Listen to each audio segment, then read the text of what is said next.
Welcome to Wealthy Mind, where we talk about all things finances, the good, the bad, the ugly, and the surprising.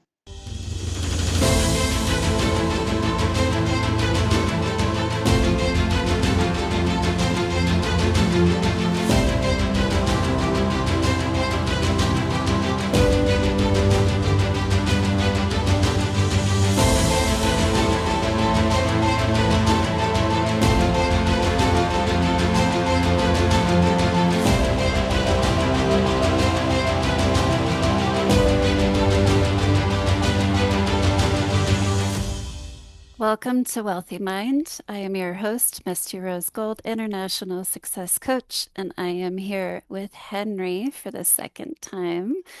So I've invited Henry back to talk about the economic forecast for the year. It's part of his specialty. He speaks on it as a professional speaker for the Denver community. So Henry, please tell everybody your full name and what do you do? Thank you, Misty. It's great to be back on the podcast with you. My name is Henry Sobanet. I'm in a cool phase of my career where I have three or four things going on. I'm the treasurer at the Colorado State University System Office. It's not a full-time role. And then the rest of my work time is with professional executive coaching, a little bit of economic consulting, and I support my wife, who's a president of a university as well. So, Oh, very nice. yeah. You're juggling a few plates, which is Yeah, good. it's Yeah. great. Yep, all by hmm choice. Sometimes it's all at once. Sometimes they're in great sequential order. So, um, you know, but Yes. all by choice, and it's a blessing. The type of work I get to do. Yes. And you are definitely a guy who is in the know when it comes to what's happening with our country and what's happening with money. I So fill us try. in. Okay.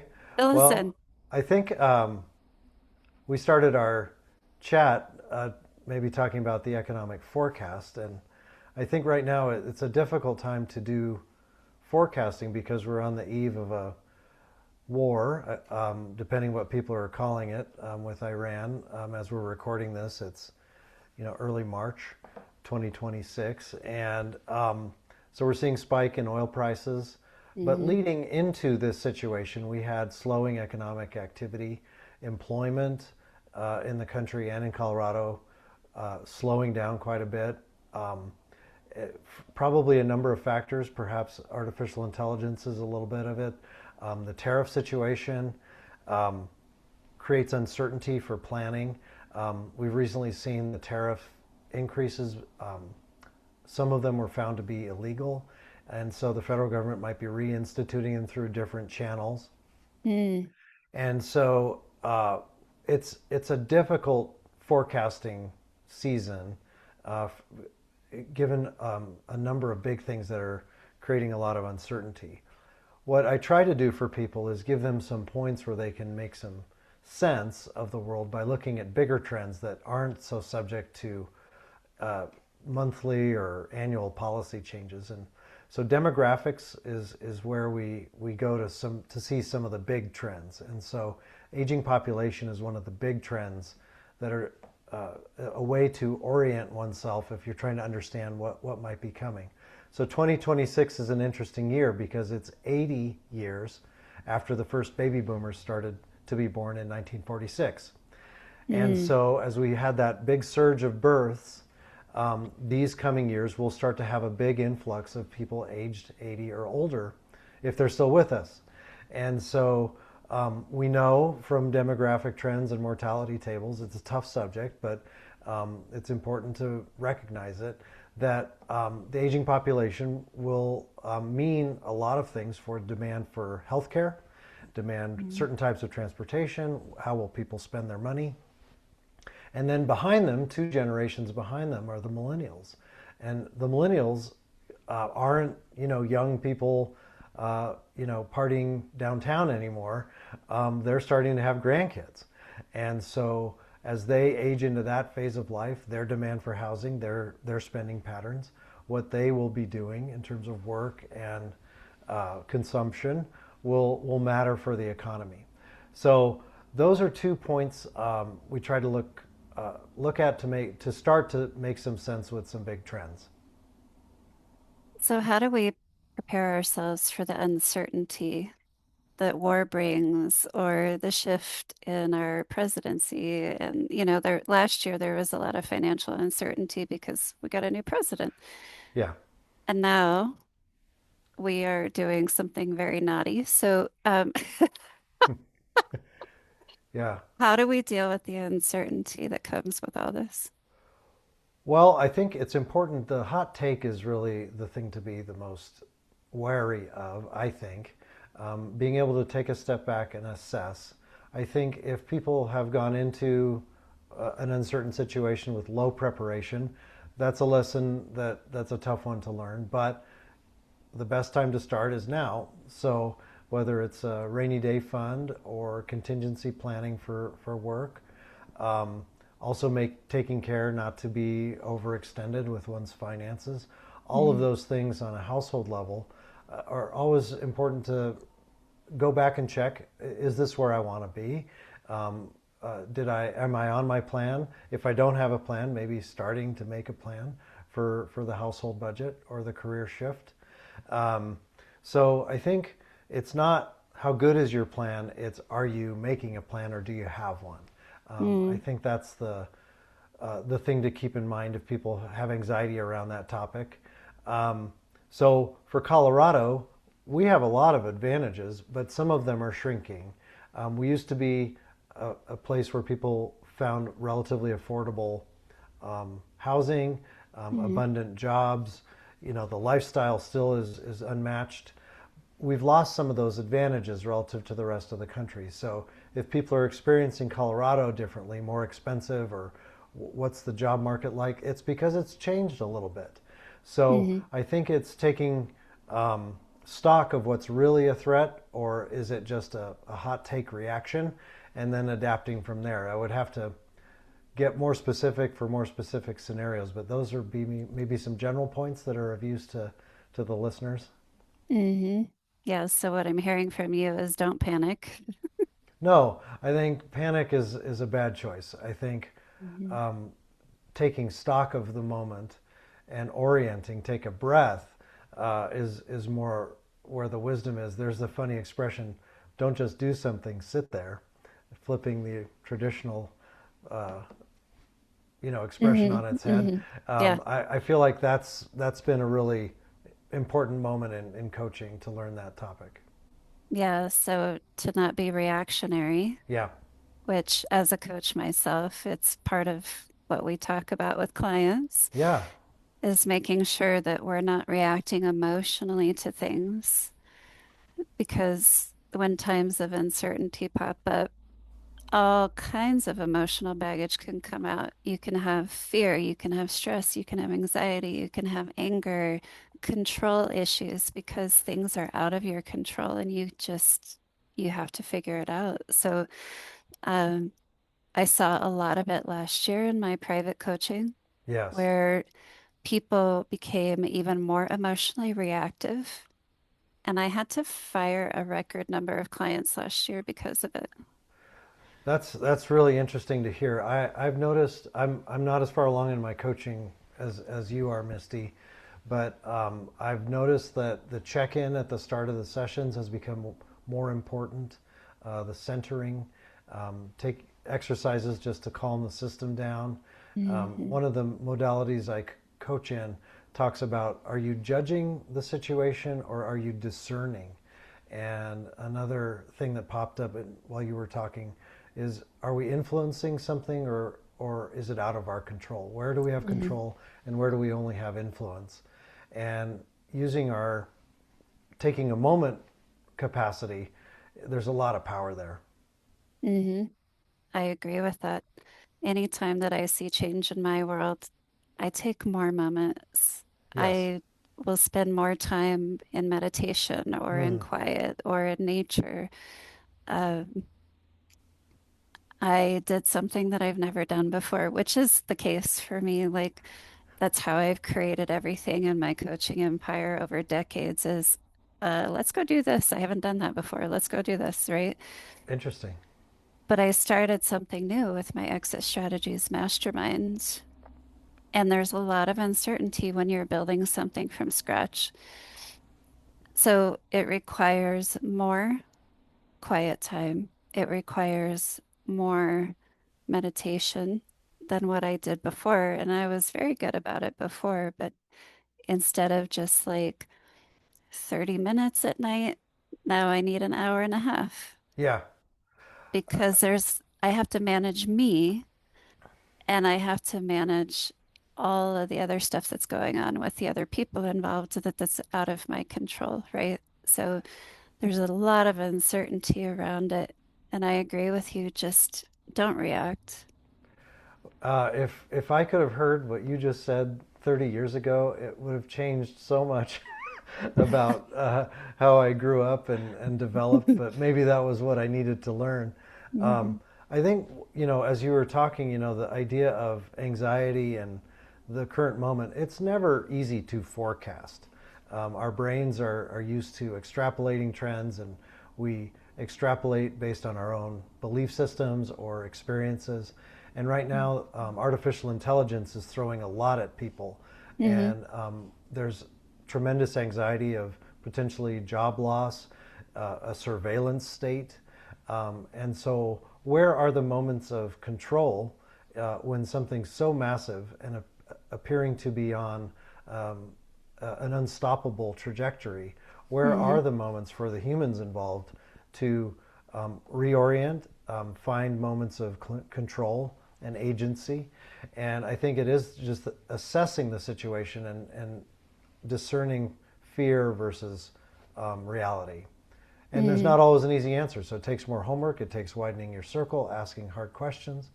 Hmm.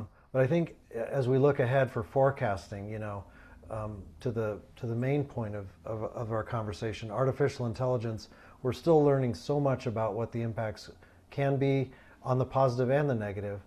One Hmm. thing I'm hopeful for is most technology, it's worked out the best when the humans and the technology interact. It's not to say there aren't disruptions where people are displaced, but over time, the technology ends up being a tool for the humans rather than getting rid of the humans.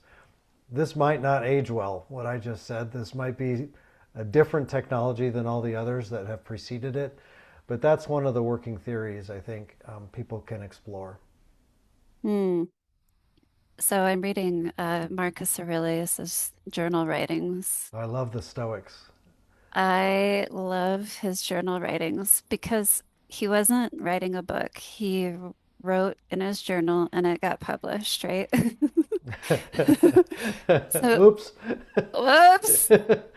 But it was the best whoops ever Yeah, because I get to see the thoughts and the wisdom and the insight of a Roman emperor. it's incredible, right? That's incredible. It's amazing and it's Yeah. mind-blowing and I feel so connected to it. Like I was like, you know what, Stoicism is completely misunderstood because Marcus Aurelius was a very spiritual man. He was a Hmm. very feeling man. He was um so dynamic and well-rounded.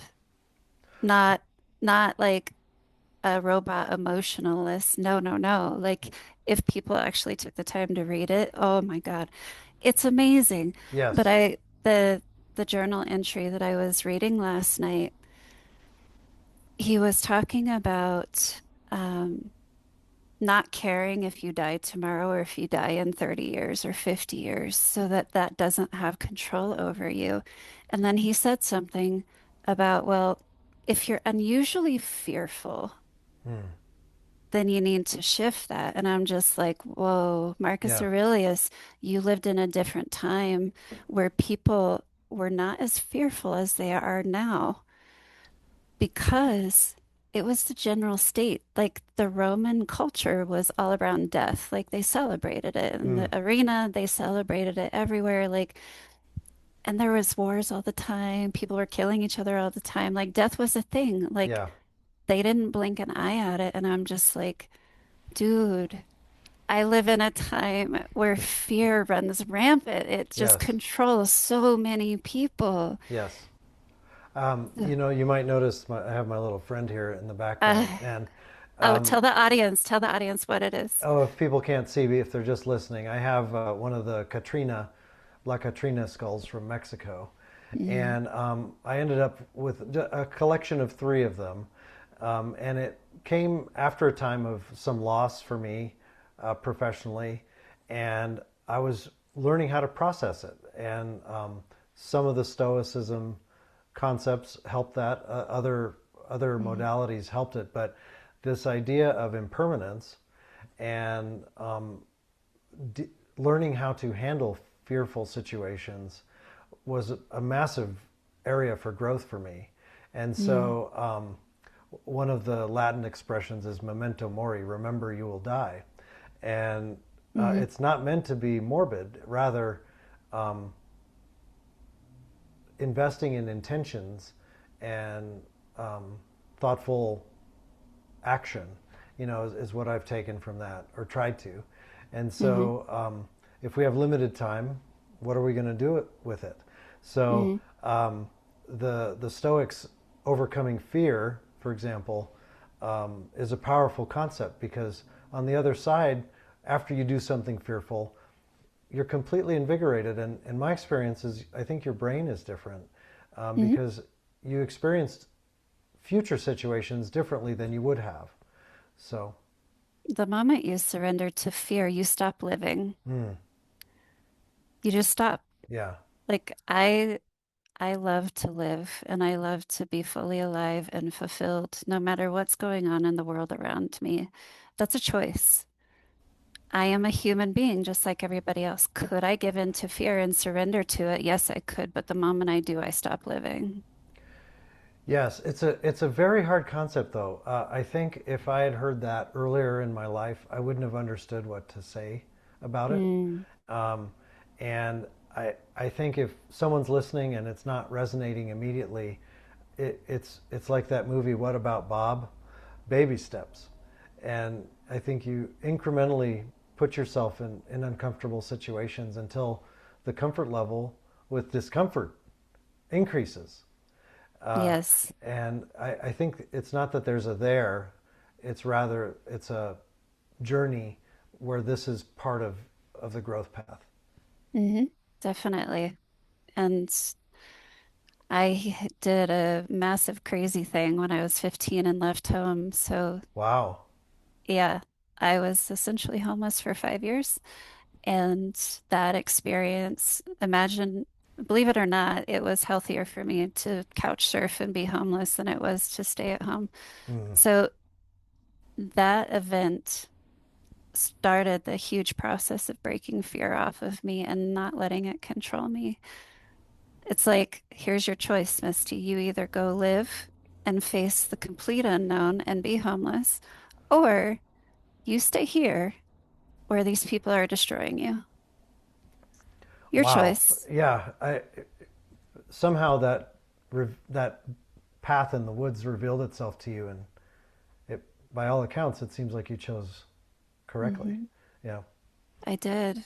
If I would not have made that choice, I would not be here today. I probably would have killed myself a long time ago. Um, yeah. So I agree with, you know what? If you have a fear, go face it, conquer it. And the more you do that, what you said, the more comfortable you become with the unknown. Yeah. And really thinking about what's the worst that can happen. Sometimes the inner feelings of hurt or fear of losing relationships or fear of losing standing, these are ego things. And that's another really hard subject, Mm, which uh, again was kind of unavailable as a how to get a handle on that topic earlier mhm, for me. But once you realize you'll get over hurt feelings pretty quickly, and it's more your ego trying to protect itself. Um, Once you start to notice that, especially judging something versus discerning for reality, mhm, it gets easier and easier to put yourself in those more uncomfortable situations. I think. mhm. I don't It know. is. Does your experience match with that? It does. Yeah. And something that I teach my people, I just dropped it in one of my masterminds. It's the bridge between fear and faith is curiosity. Oh, what a lovely concept. Yeah. Hmm. Being curious.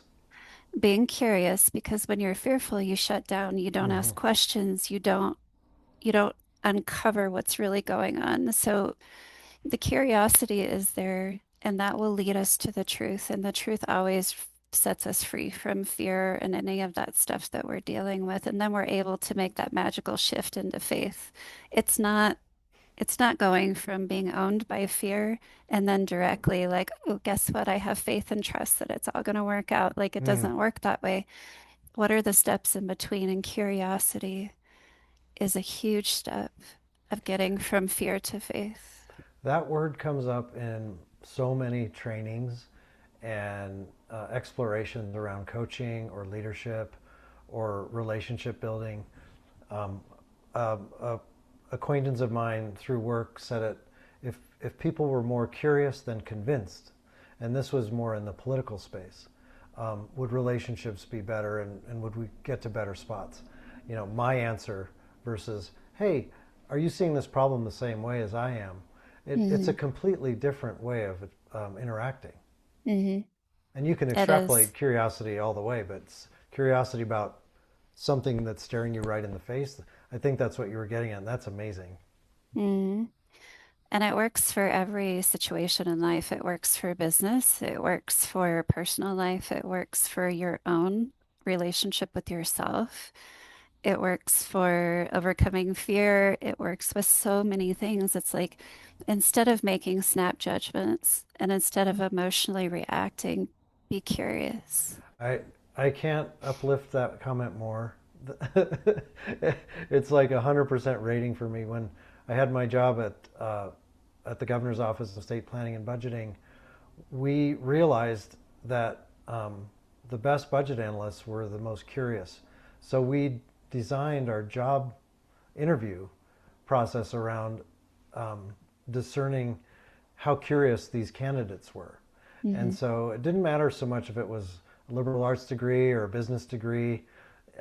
If there was somehow this native curiosity to dig in and understand, we Hmm. found that that was more predictive of success. And it's funny, in American life, there's that expression, curiosity killed the cat, um, and almost that it was bad that there was curiosity. Right? And so this is one more chance for your listeners to flip the script, of the what's out there in the world. Um, no, um, that's not what killed the cat.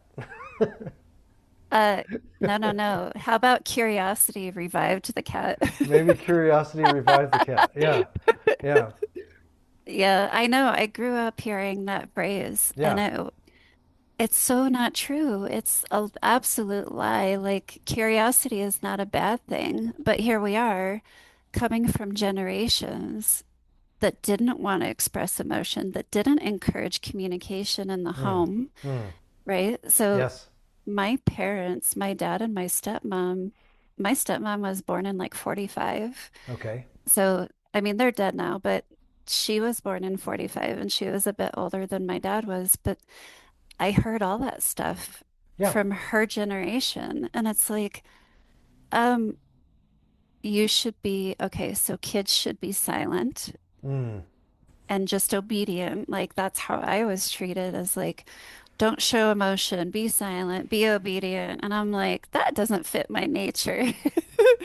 Yeah. So Yeah. curiosity is a good thing, people. You need to hear this. It is good. It will change how you attack problems, and then problems won't seem as much as problems anymore. Hmm. Yes. That's my experience. And like our earlier topics, there's no there. It's more just moving to that space more Hmm. and remembering and trying to remind yourself to do it. I fall short all the time.